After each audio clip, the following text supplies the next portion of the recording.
What is up, everyone? Welcome back to the Hardcore Fab Shop. I'm Anthony Bronner, and we are at part 16 on building hookers and blow. Yep, we're almost there. Getting pretty close. I'm hoping this week that I'll be able to knock out all of my little loose ends and be able to have this thing pretty much all mocked up and ready to tear apart so that we can start doing final assembly, final welds, and all that fun stuff. So I've already been working on a little bit of stuff. Let me catch you up on where we're at, and we'll knock out a few more things and see if we can get there.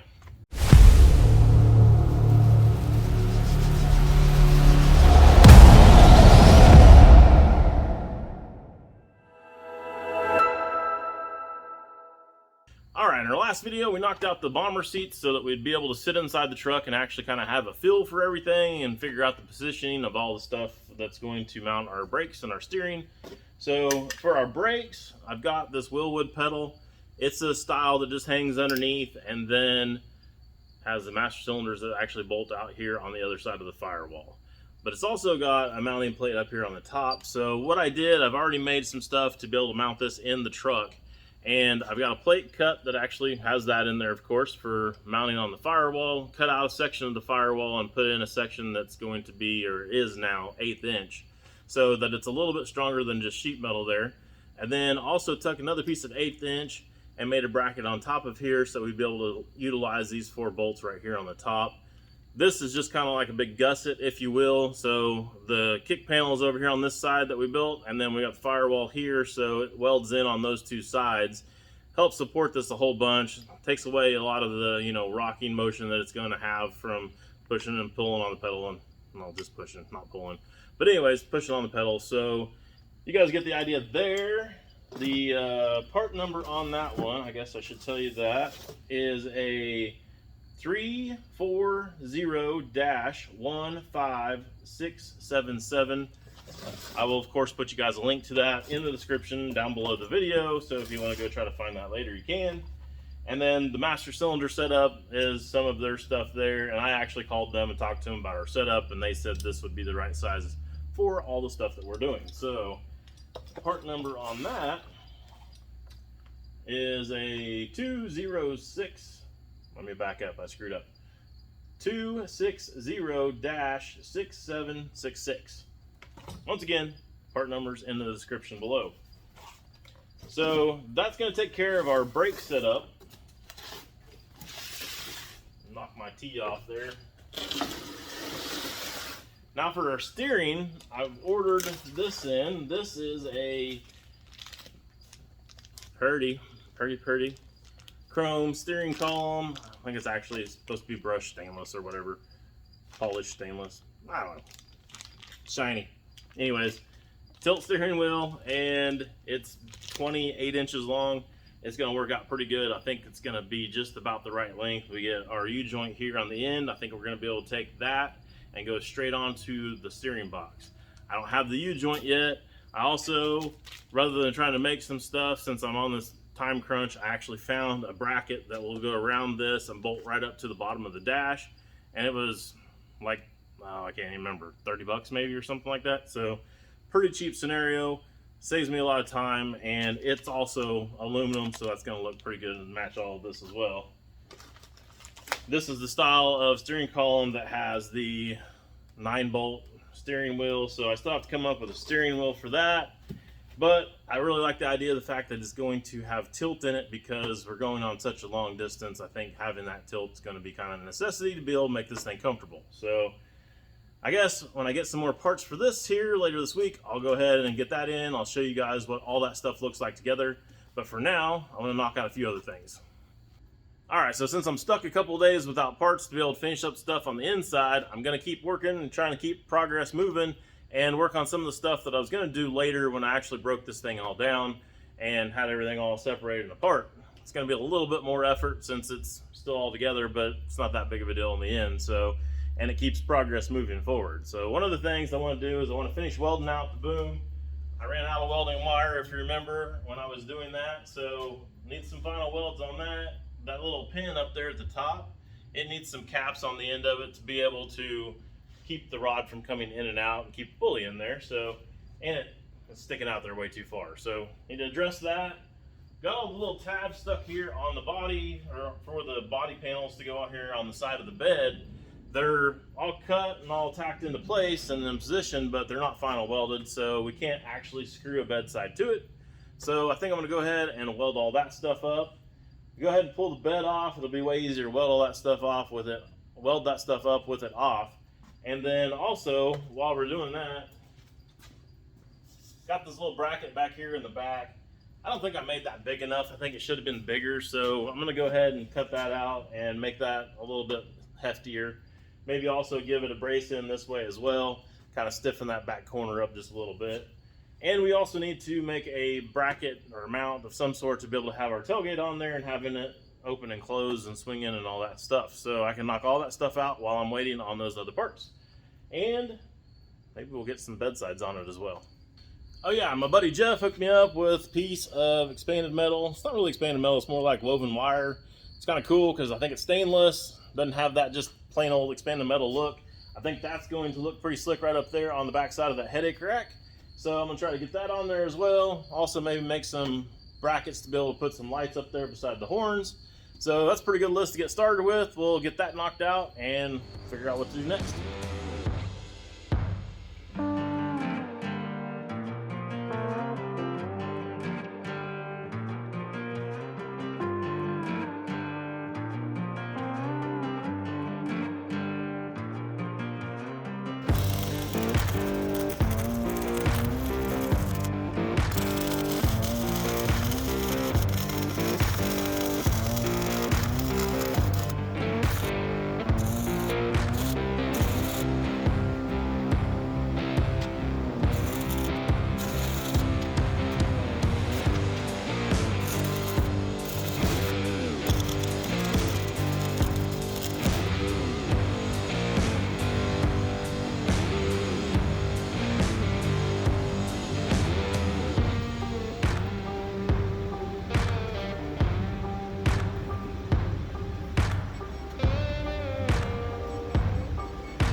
Alright, so you guys seen us kind of doing some touch up there with some paint and everything. What we were doing is Connor was going around with some of this black, and we just spray some on a piece of cardboard. He was taking a brush, dabbing it in there, and then dabbing it over all the welds to cover that up. And then I was going back behind him with some of this, and I was just doing the same thing on the cardboard, and then just had a little sponge, and I was just dabbing my sponge in there and kind of sponging it over the top. It's got a pretty decent look. We're gonna let that dry overnight, and then we'll see what it looks like tomorrow.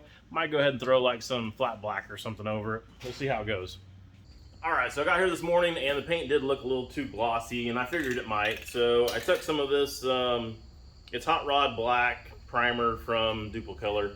It's flat when it goes on, so I thought that would kind of help dull out some of the shininess. And I was using some of this here. It's an old little artsy sponge thing. It's not like your regular household sink sponge. So it doesn't have nearly as, you know, common a pattern. So that actually helps a lot too.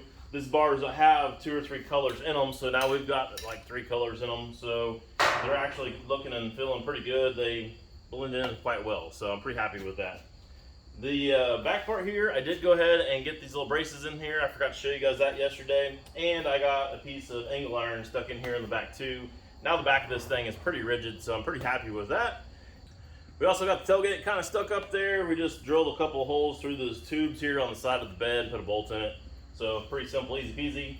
Does open, does close. We'll kind of stay up there on its own for now, but I do have to come up with some sort of latching mechanism to be able to secure it permanently. And that's probably gonna be another day because I'm gonna have to probably go scrounging at the salvage yard, try to find something or try to figure out something to make. So no big deal there. One way or another though, we'll get something figured out, and that's gonna be pretty cool because that's gonna give us access to that whole entire area back there behind the rear end, and we're gonna have the battery, the air compressor, and some other components for the truck back up in there, and they're going to be real easy to get to, so that's pretty cool. Now, we talked about a long time ago that these little tubes sticking out there at the end, we're going to get some of these little Weld-in Clevis mounts. So those are pretty cool. I've had these sitting around for quite a while, and they just slip right there into the tube. We're not going to really use these for anything, but it will look kind of cool to have the Clevis just kind of hanging off there, is kind of what I was figuring. They do need to get cut down to the same size, of course, before we weld those in there, so I'll do that and knock that out. And then we've only got one more thing really left to talk about on the bed. I guess we've got a couple more things. Still got to do the headache rack up there, put that wire mesh up in there, and a couple mounts for some lights up there that I don't have yet, so I need to come up with the lights before I can make the mounts. But we've also got some other lights right here, and these are going to be our tail lights. One of the subscribers to the channel, Craig Parrott, actually sent these to us, so that's pretty cool. Really appreciate it, Craig, that you did that. And I want to open them up and show you guys what we got. Answer me this while we're sitting here opening this box. Do people really like watching box opening videos? I mean, there's a ton of people that do a whole bunch of them. There's channels that are basically just box opening videos. I never really got it. I don't understand it, so I don't know. I mean, let me know what you guys think in the comments below. Do you like watching box opening videos or not? So these are some tail lights, and I haven't actually looked at them yet in person. He sent me a couple pictures and asked me if I would be interested in them, and I'm like, yeah, those are sweet. And here you go. They're an old military style takeoff, so they're pretty sweet. I'm guessing they're probably 24 volts, so I'll probably have to switch those over to something else, but that's not a big deal. So we need a little bit of a tab back here on the back to be able to bolt those on, but I think those are going to look sweet right there. So I'm gonna make up some stuff, we'll get these mounted and weld that all on and see what we can do next.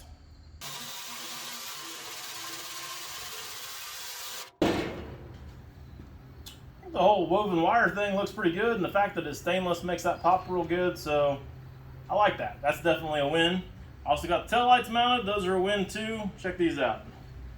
Alright, got them on there. I did go ahead and lower them down just a little bit more than what I was talking about earlier. I think it looks better lower, and went ahead and cut the tubes off, got the little Clevis mounts in there, so we're good to go there. Need to do some paint work here on the inside of the tailgate and stuff still yet, but the tailgate comes on and off pretty easy at this point, so not a big deal to do that about any time. So I can do that later when the bed's still on there, but before the bed goes back on the truck, I do want to knock out some panels up here in the front because obviously the cab's going to be in the way if I try to do those later, so might as well get them done now.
Alright, one more thing to do and we can get the bed back on, and that is get some shocks mounted on this thing. I found a shock that has the right amount of stroke for us. Just made a simple plate with a hole in it, threw it over in the little press brake there, put some angles on it, be plenty strong enough to get to go. It's going to end up looking probably something about like that. So I need a couple tabs come off the axle, be able to mount it down there, weld this on, and it'll be as simple as that. So pretty easy. The other thing to cover while we're back here is these are the brackets that are going to be actually holding the bed on, and it's basically this all over again with a different hole and different spot, but similar design and everything. And Connor got this all set up here, so we'll get these on, we'll put the bed right back on and see what this thing's going to look like again. Well, shock brackets are all made and tacked on place, and that's actually working out pretty good right there, so I'm happy with that. And of course our bed now is pretty well good to go to put back on the truck, but we are supposed to get some rain tonight, so I thought, hey, we'll take advantage of that and set the bed outside. Hopefully those new panels that we just put on there will get a little bit of rust on them, and we'll see what that looks like in the morning. Well, it seems like it's one of those days where maybe I should just go back home, because it's not really turning out the way I'm wanting it to at all so far today. So yeah, we did go ahead and have a lot of rain last night, and we did sand those panels before we even welded them onto the bed. So I thought, you know, well, at least the rain is going to go ahead and rust those panels up. And it was raining up until just a few minutes ago, so I haven't been able to pull the cars out yet this morning and get anything done, major projects done in the shop, because, you know, I don't want Julie's car full of water, don't want the vet cart full of water. So those are still in here in my way, but now that the rain stopped, I thought, okay, well, we can open up the door, we can at least check out the bed and maybe get the cars out and get the bed over here onto the frame of the truck. And there's not even any rust on those panels. You guys can see it from here. So that's not working out real well either. And I've got this infestation of crickets that are driving me insane. I'm sure you guys can hear them. So yeah, that and compiled with a few other things, this isn't a real great day so far. So I think I'm gonna go ahead and call it. And now I've got sirens coming, and that's gonna screw up videos. So we'll see you guys next time.